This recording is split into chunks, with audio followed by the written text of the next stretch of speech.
Hello everyone, welcome to Tashu academy banking and law. आप सभी viewer का बहुत बहुत स्वागत है। ये वीडियो है IBPS SO law officer scale 1 का, जिसका नोटिफिकेशन आउट हो चुका है। नोटिफिकेशन वाला वीडियो हम आपसे डिस्कस कर चुके हैं, उसका लिंक आपको डिस्क्रिप्शन बॉक्स में मिलेगा, वहां से आप इस वीडियो को देख सकते हैं। नहीं तो Tashu academy banking and law के चैनल पर जाकर आप वहां पर इस वीडियो को चेकआउट कर सकते हैं। अगर आपको फॉर्म भरने में कोई प्रॉब्लम हो, अभी तक में कोई प्रॉब्लम हो, कुछ भी पूछना हो, कोई डाउट हो, तो आप कमेंट सेक्शन में कमेंट करके मुझसे पूछ सकते हैं। आपकी कोई क्वेरी हो तो आप मुझे मेल कर सकते हैं tashuacademy@gmail.com पे, या आप कमेंट सेक्शन में भी पूछ सकते हैं। आइए चलिए इस वीडियो को शुरू करते हैं। और इस वीडियो में सिर्फ मैं आपसे डिस्कस करूंगा एग्जाम डेट क्या होगा, और जो प्री और मेंस का जो एग्जाम पैटर्न का सिलेबस है वो मैं डिस्कस करूंगा आपसे कि कितने क्वेश्चन किस सब्जेक्ट से पूछे जाएंगे। कट ऑफ का जो वीडियो होगा वो नेक्स्ट पार्ट में होगा, इस पार्ट में नहीं होगा। और उसमें हम आपसे डिस्कस करें 2018, 2019, 2020, 2021 की कट ऑफ प्री मेंस और इंटरव्यू और फाइनल सिलेक्शन की पूरी कट ऑफ मैं आपसे डिस्कस करूंगा नेक्स्ट वाली वीडियो में। तो आइए चलिए इस वीडियो को शुरू करते हैं। लाइक शेयर सब्सक्राइब लोग जरूर कर दीजिएगा। यहाँ पर आप देख लीजिए, जो आपका एग्जाम है लॉ ऑफिसर स्केल 1 का, उसका जो टेंटेटिव डेट है यानी फिक्स डेट जो है वो 24 दिसंबर 2022, 31 दिसंबर 2022 यानी 24 और 31 को आपका एग्ज़ाम होना फिक्स किया गया है। यानी कुछ लोगों का 24 को हो सकता है, कुछ लोगों का 31 को हो सकता है, या सभी लोगों का लॉ ऑफिसर का एग्ज़ाम 24 को कंडक्ट हो सकता है, या सारे लॉ ऑफिसर का एग्ज़ाम 31 को कंडक्ट हो सकता है। तो चूंकि कई पोस्टों के लिए इसमें टोटल 6 कैटेगरी वाइज पोस्ट के लिए वैकेंसी आई हुई है, तो यहाँ पर आपका लॉ ऑफिसर का 24 को भी हो सकता है या 31 को भी हो सकता है। तो जो प्री का एग्जाम था उसका डेट आप लोगों ने देख लिया 24 और 31। अब हम बात करेंगे मेंस एग्जाम की। जो आपका मेन एग्जाम होगा वो होगा 29 जनवरी 2023 को, यानी 29 जनवरी 2023 को आपका मेंस का एग्जाम होगा। और ये टेंटेटिव डेट है, बट ये फिक्स डेट है। इस डेट को आईबीपीएस के द्वारा आपका मेंस एग्जाम करा लिया जाएगा।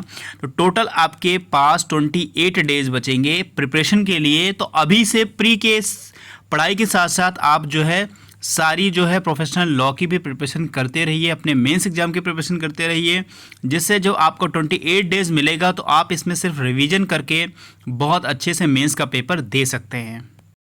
यहाँ पर इस स्लाइड में आपको प्री और मेंस के एग्ज़ाम डेट की पूरी क्लियरिटी हो गई है, और आपको ये भी बता दिया गया है कि अपने लॉ का जो पेपर होगा मेंस का, वो इसी प्री के एग्ज़ाम के साथ साथ ज़रूर पढ़िएगा, नहीं तो उधर काफ़ी टफ हो जाता है। 28 डेज में इतना सारा सिलेबस पढ़ के और फिर पेपर देना तो बहुत बड़ा टास्क होता है। तो अभी से ही साथ में ही आप प्रिपरेशन ज़रूर करें। यहाँ पर आपको जो सिलेबस है प्री एग्ज़ाम का, जो पेपर होगा आपका, वो प्री एग्ज़ाम का क्या क्या होना है। 3 सब्जेक्ट पूछे जाएंगे। पहला पेपर जो होगा वो इंग्लिश लैंग्वेज का होगा, दूसरा पेपर जो होगा रीजनिंग का होगा, और तीसरा जो पेपर होगा जनरल अवेयरनेस होगा, रेफरेंस टू बैंकिंग इंडस्ट्री। यानी ये जो जनरल अवेयरनेस है वो कुछ बैंकिंग इंडस्ट्री से जुड़े प्रश्नों को पूछेगा, और जनरल टाइप के क्वेश्चन भी इसमें पूछे जाएंगे। टोटल नंबर ऑफ क्वेश्चन कितने होंगे, तो जो इंग्लिश लैंग्वेज का पेपर होगा उसमें टोटल क्वेश्चन होंगे 50, रीजनिंग के जो क्वेश्चन होंगे टोटल होंगे 50, और जनरल अवेयरनेस के जो पेपर होंगे उसमें भी टोटल 50 क्वेश्चन पूछे जाएंगे। तो तीनों ही सब्जेक्ट में 50, 50, 50 यानी 150 क्वेश्चन टोटल आपके एग्जाम में आएंगे। बात कर लेते हैं मार्क्स की, कितने मार्क्स का होगा। तो यहाँ पर जो इंग्लिश लैंग्वेज का पेपर होगा 50 क्वेश्चन 25 मार्क्स के होंगे, रीजनिंग 50 क्वेश्चन 50 मार्क्स का होगा, जनरल अवेयरनेस जो बैंकिंग इंडस्ट्री से जुड़ा हुआ है वो 50 क्वेश्चन 50 मार्क्स का होगा। यानी जो टोटल मार्क्स होंगे 125 मार्क्स का आपका पेपर होगा, और जो क्वेश्चन होंगे नंबर ऑफ 150 क्वेश्चन होंगे 125 मार्क्स के।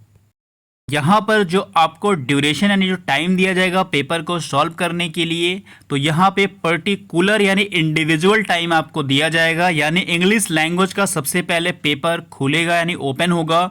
आप जब इंग्लिश लैंग्वेज के पेपर को 40 मिनट तक अटैम्प्ट कर लेंगे तो दूसरा सब्जेक्ट खुलेगा रीजनिंग।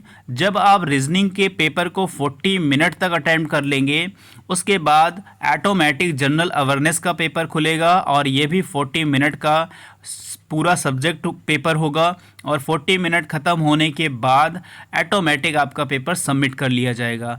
तो यहाँ पर जो टोटल टाइम दिया जा रहा है 120 मिनट का दिया जा रहा है, यानी 2 आवर का दिया जा रहा है। और यहाँ पर इंडिविजुअल टाइम है, एक चीज़ ये समझ लीजिएगा, इंडिविजुअल टाइम है, यानी इंग्लिश लैंग्वेज पे आप टोटल अपना 40 मिनट खर्च कर सकते हैं। ये समय बचाकर आप दूसरे सेक्शन में यूज नहीं कर सकते हैं। उसके बाद रीजनिंग का भी वही टाइम है, टोटल 40 मिनट आप रीजनिंग लगा सकते हैं। और जनरल अवेयरनेस जो है वो 40 मिनट भी आप इसमें दे सकते हैं।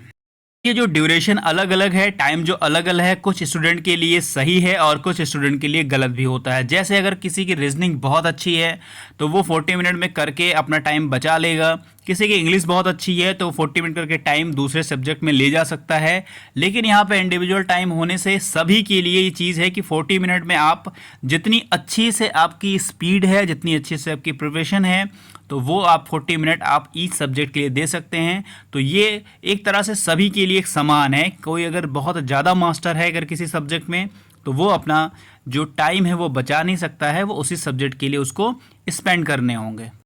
बात करेंगे मेंस एग्ज़ाम के सिलेबस की कि मेंस का एग्ज़ाम क्या होगा।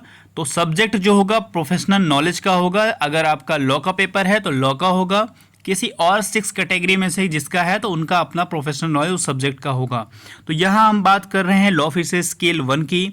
तो लॉ का जो पेपर 1 होगा और टोटल नंबर ऑफ क्वेश्चन जो होंगे 60 होंगे और मार्क्स जो होगा 60 होगा, यानी एक क्वेश्चन 1 नंबर का होगा। तो 60 क्वेश्चन 60 मार्क्स के होंगे और जो ड्यूरेशन यानी जो टाइम होगी वो 45 मिनट की होगी। तो सफिशियंट है टाइम कम नहीं है 60 क्वेश्चन अटैम्प्ट करने के लिए। अगर आपकी प्रिपरेशन अच्छी है तो 40 मिनट आपके लिए सफिशियंट है। अगर आपकी प्रिपरेशन नहीं ठीक है, आधी अधूरी है या आप अभी कर नहीं पाए थे ठीक से, तो 45 मिनट आपके लिए कम होगा। तो टाइम सफिशियंट है, आप लोग अपनी प्रैक्टिस करिए जिससे आप 60 क्वेश्चन जो है अच्छे से अटैम्प्ट कर सकें। हम बात करेंगे प्री एग्ज़ाम और मेंस एग्ज़ाम के बाद अब इंटरव्यू की। तो टोटल 100 मार्क्स का आपका इंटरव्यू होगा, जिसमें फाइनल कट ऑफ जो बनेगा वो होगा 80% आपके रिटन एग्ज़ाम से, जो आपका एग्ज़ाम होगा उससे लिया जाएगा और 20% आपका लिया जाएगा इंटरव्यू वाले मार्क्स से।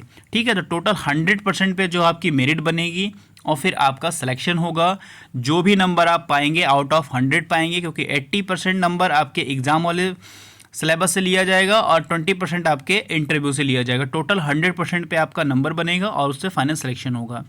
तो प्री के सब्जेक्ट में, मेंस के सब्जेक्ट में, इंटरव्यू में अगर इनमें से अगर आपका कुछ भी डाउट हो, कुछ भी इसमें आपको समझ नहीं आया हो, तो आप मुझे कमेंट में करके पूछ सकते हैं। बाकी जो कट ऑफ वाला वीडियो है वो नेक्स्ट पार्ट में आपको मिलेगा। वीडियो को लाइक से सब्सक्राइब लोग जरूर कर दीजिएगा। मिलते हैं नेक्स्ट वीडियो में। God bless you to all. Thank you for watching.